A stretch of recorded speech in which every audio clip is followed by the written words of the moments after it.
So a Yooperlite is a nepheline cyanite rich in fluorescent sodalite brought down by glacial activity from the Cayuga complex in Ontario, Canada. When the geologist first told me what they were, because I didn't know what they were, um, I'm like, I can't call them a nepheline cyanite. Cyanite sounds like a suicide pill. What do I call these rocks? Because they're not just a sodalite. And because they're a nepheline cyanite rich in fluorescent sodalite, and they were brought down by glacial activity from Canada, they're not originally from here. Um, I needed a name. I told them that says where they're from and what they do. And they told me usually the way they name fluorescent minerals is they wait until the person dies and name it after them. So then it would be rintomaculite, which is awful. And I didn't like cyanites either. I didn't want to sell cyanites. I didn't want to sell just sodalite because sodalite's found all over the world. It's typically blue. These are not blue. Let me show you. These rocks aren't blue at all.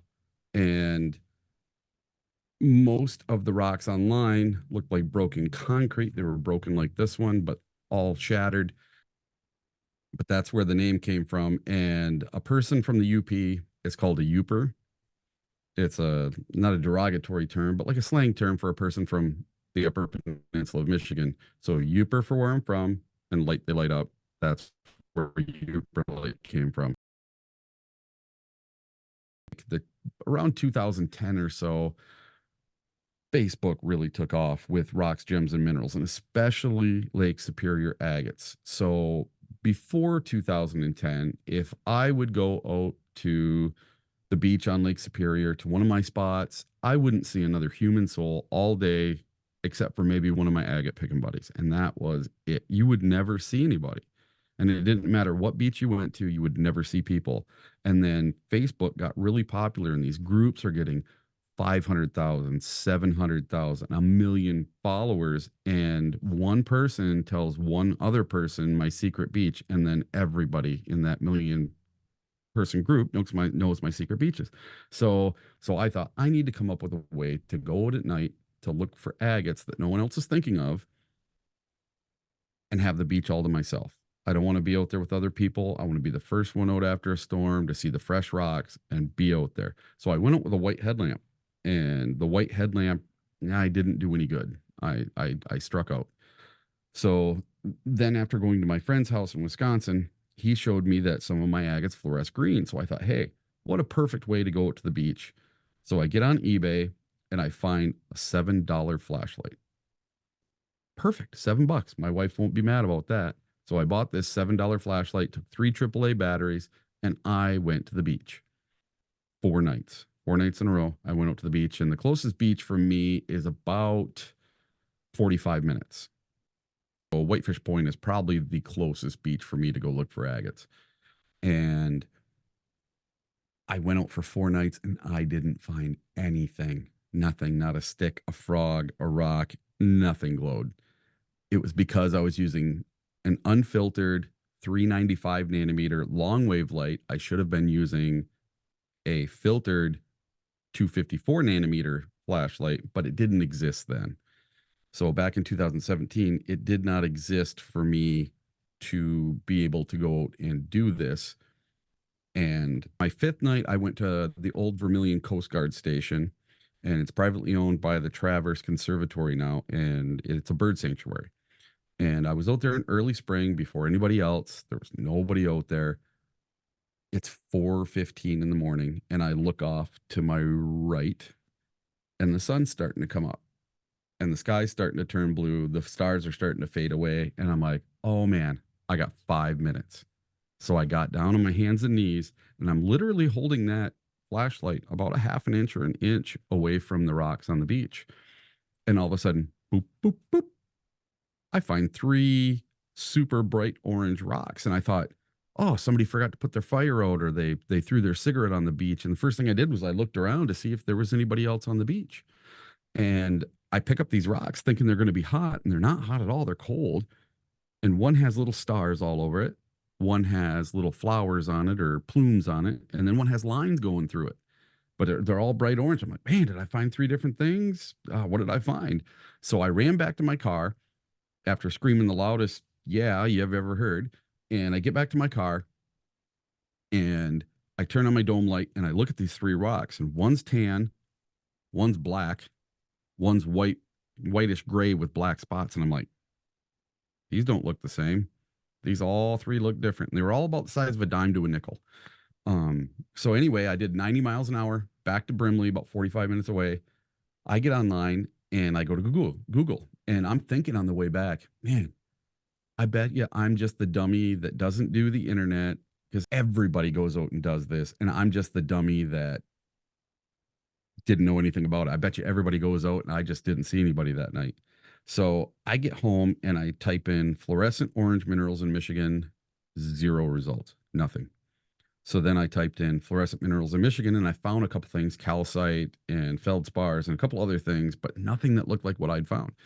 And with all the mining done in Michigan, I'm like, man, somebody's got to know about these things. So then I typed in fluorescent orange minerals and I found sodalite that was the same color, but all the sodalite online did not look like these. All the sodalite online was blue. It was always broken. And if it did fluoresce orange, the entire stone fluoresced orange. So I'll show you these all have patterns on them. So like this one is loaded. This one has like flowers or plumes in it. Some of these are really loaded ones. I wanted some bright ones to show you. So I really truly believe that there's multiple spots where these were formed, and the geologists that went with me to the Coldwell complex, they all agree that they think that there are multiple sources for this. So the Coldwell complex sits on the shore of Lake Superior. It's about 20 miles west of Marathon, Ontario. And we used old maps, geological maps, one from the 80s and then another one from the 2000s. And that's how we plotted where we were going to go look to find this stuff, because there's road cuts and there's oat crops all over the place. And we hiked miles and miles and miles. And the geologist that went with me, they picked 5 spots, and then I got to pick 1 spot. And at 4 o'clock in the morning, we finally went to my spot that I picked, and it was a place called Pebble Beach in Marathon, Ontario, 20 miles from the complex, right? And all the geologists told me, no, no, no, no, no, no, no. We're not going to find anything there. And I'm like, yes, yes, yes, yes, yes. We're going to find stuff there. And we get there, and within 5 minutes, every person with us, the entire group, all found Yooperlites on that beach super fast. People are making jewelry. I make spheres, statues, everything. And, you know, this stuff, it's really gotten millions of people into fluorescent minerals that didn't even know fluorescent minerals exist. I talk to school kids all the time that have never seen anything like this. And this is like your starter pack.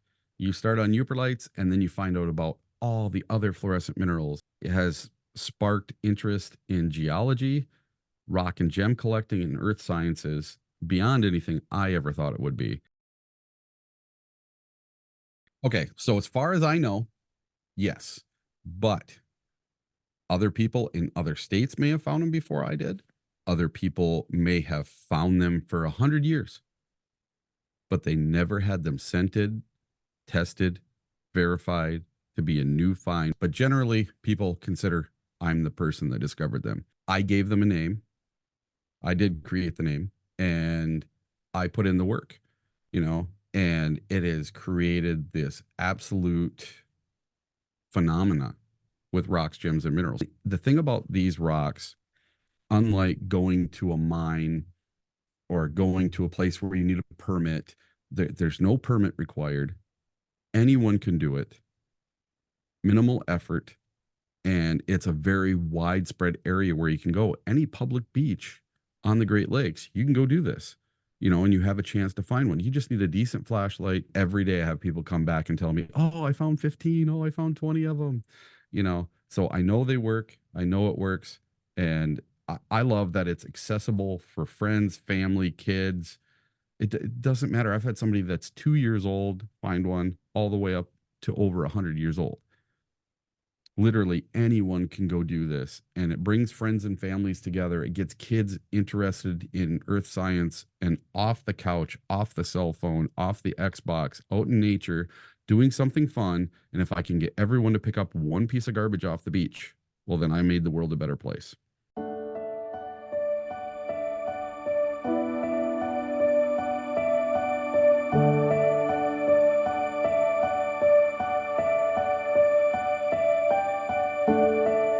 So myself, I'm just an amateur rock hound. I've watched YouTube videos and was just interested in collecting rocks along Lake Ontario shoreline for years. And this was something new. This was different. Normally you would collect rocks during the day. Now this is at night. So the best time to go is at night.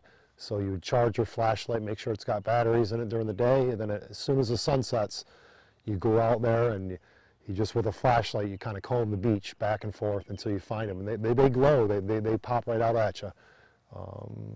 You know, you really can't miss them when you find them. So it's nice. So I was searching YouTube videos on different aspects of rock collection, like gold and gems and different interesting things. And I had one of those flashlights, those ultraviolet flashlights you could find. At the time I was finding beach glass and finding different plastics at night with them. And I came across some YouTube videos about people up in the Great Lakes in Michigan. And they had talked about these types of rocks that would glow when you shine them with the ultraviolet flashlight. And that they were finding them in Michigan and Lake Superior and Lake Michigan and Lake Erie, and they had mentioned that they couldn't find them in Lake Ontario. So I decided to go out and look for them. Like I say, I just went out one day and tried, and was able to find some right off, you know, the first night. So they're interesting. It's they're rare, but it's also about just going out with your buddies and just going out either by yourself or some friends and with these flashlights and looking for them. It's mostly like the adventure, and then when you find them, it's really cool. They're so bright that they just illuminate so brightly that, like, you know when you find one. You know, you're looking, and you can't find one, you can't find anything for a while, and boom, there they are. They just glow. They have like an orange glow to them. Some rocks will have like a yellow glow to them. Some rocks will have like a little bit of a blue. Feldspar will have some blue in them. I did 45 days straight. Every night I would work all day. And at night, I would go out to the beach and I'd look for these rocks. I did 45 days straight, every single day for 45 days. And I took 2 days off to kind of recharge. And I saw some other people posting some rocks that they had found. There was about a half a dozen of us who originally started looking for these rocks in Lake Ontario.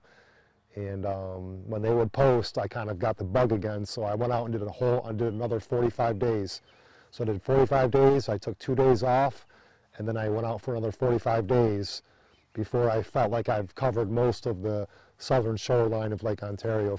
Had done that. I do have a bunch of rocks that I collected, and I put them underneath some of my grapevines. Yeah.